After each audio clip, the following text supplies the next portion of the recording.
Subscribe to the channel to regularly receive the latest videos from YouTube. GooCarRW. 2017 Porsche 718 Boxster, our view.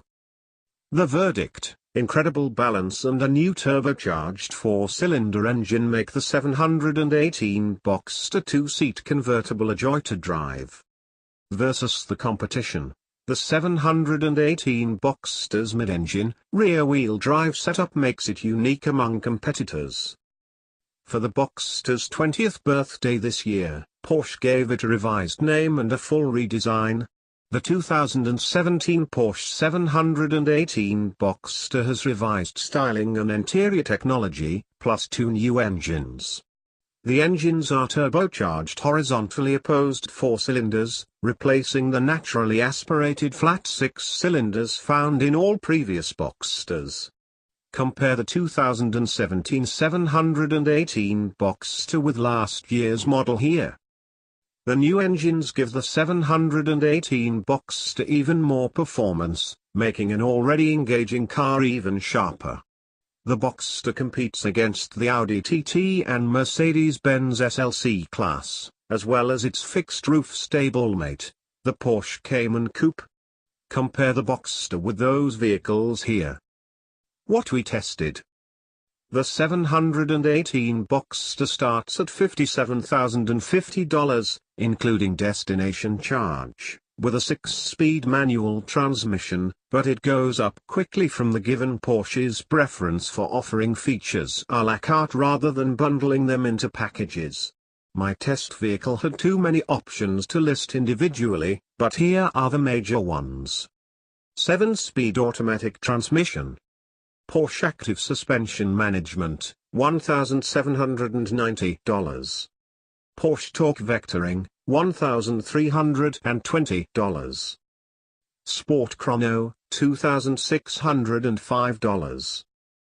Heated Seats, $530. Navigation, $1,730. Porsche Connect Plus Smartphone Connectivity, $1,300. Two-way powered sport seats, $800. 19-inch Boxster S wheels, $1,970.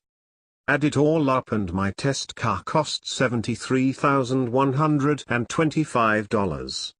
The more powerful 718 Boxster S starts at $69,450. New engines. Porsche said that to hit its power and performance goals for this new Boxster without a turbocharged engine, it would have had to significantly increase the displacement of the existing engines.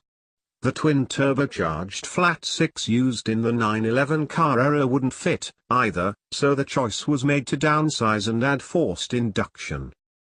Just because the new engines are smaller, however, doesn't mean they're any less potent. In fact, they're more powerful. The 718 Boxster features a 300 horsepower, turbocharged 2.0-liter flat 4-cylinder engine that makes 280 pounds-feet of torque, an improvement of 35 horsepower and 74 pounds-feet of torque compared with last year's Boxster. The 718 Boxster S comes with a 350 horsepower, turbocharged 2.5-liter flat 4-cylinder that makes 309 pounds-feet of torque. Both cars have rear-wheel drive and the same transmission options, a standard 6-speed manual or optional 7-speed PDK automatic. The power gains for the 718 Boxster, combined with the fact that the new engine is more responsive and offers more low-end torque, means the new base Boxster is just as quick from 0 to 60 miles per hour, 4.5 seconds, as last year's Boxster S when both are equipped with PDK, Porsche says. The new 718 Boxster S makes the same sprint in 4.0 seconds. The move down to smaller engines hasn't benefited fuel economy as much as performance. The 718 Boxster gets an EPA estimated 21/28/24 of a mile per gallon city/highway/ combined with the manual transmission, 22/29/25 of a mile per gallon with PDK. The 718 Boxster S checks in at 20/26/22 of a mile per gallon with the manual, 21/28/24 of a mile per gallon with PDK. For the 718 Boxster, these figures match the combined ratings for last year's model exactly, not for the 718 Boxster S. Premium fuel is required. The new engines add power, which is appreciated, but what distinguishes the 718 Boxster is still its handling. The car's construction gives it a leg up when it comes to balance. Having the engine mounted in the middle of the car puts a lot of weight in the center of the vehicle, which keeps it composed through corners. Add the two chassis systems on my test car, active suspension management and torque vectoring, and the 718 Boxster is an impeccable canyon carver.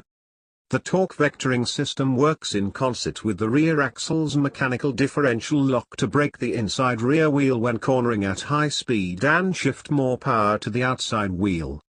This improves the precision of turn-in, as the outside wheel essentially helps steer the car into the turn.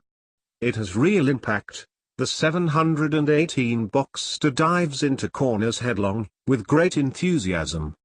Combined with an updated steering system, standard on all 718 Boxsters, that has a quicker ratio. It was lifted from the 911 Turbo. It makes the whole car feel responsive and agile. The adaptive shock absorbers also work magic, dropping ride height 0.39 inch, 0.78 inch in the Boxster S, and providing two suspension settings, normal and sport. In normal mode, the suspension is more pliant and rides well over road imperfections. It's stiffer than your average car but definitely livable for everyday driving. Flip it into sport mode, however, and the shocks stiffen up noticeably as the 718 Boxster stays even more neutral on turn-in.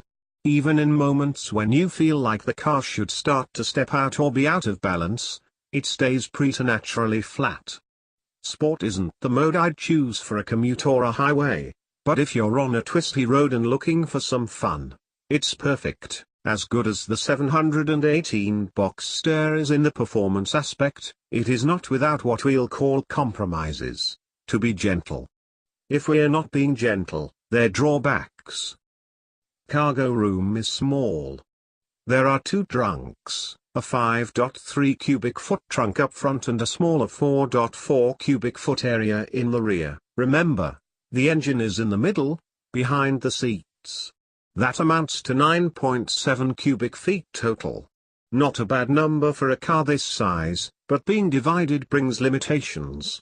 For example, the rear cargo area won't fit a roll-aboard suitcase, it'll have to go in the front trunk, and yes, only the one will fit.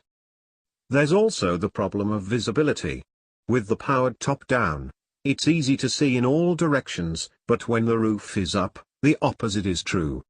The canvas forms large blind spots to both sides, and the rear window is small.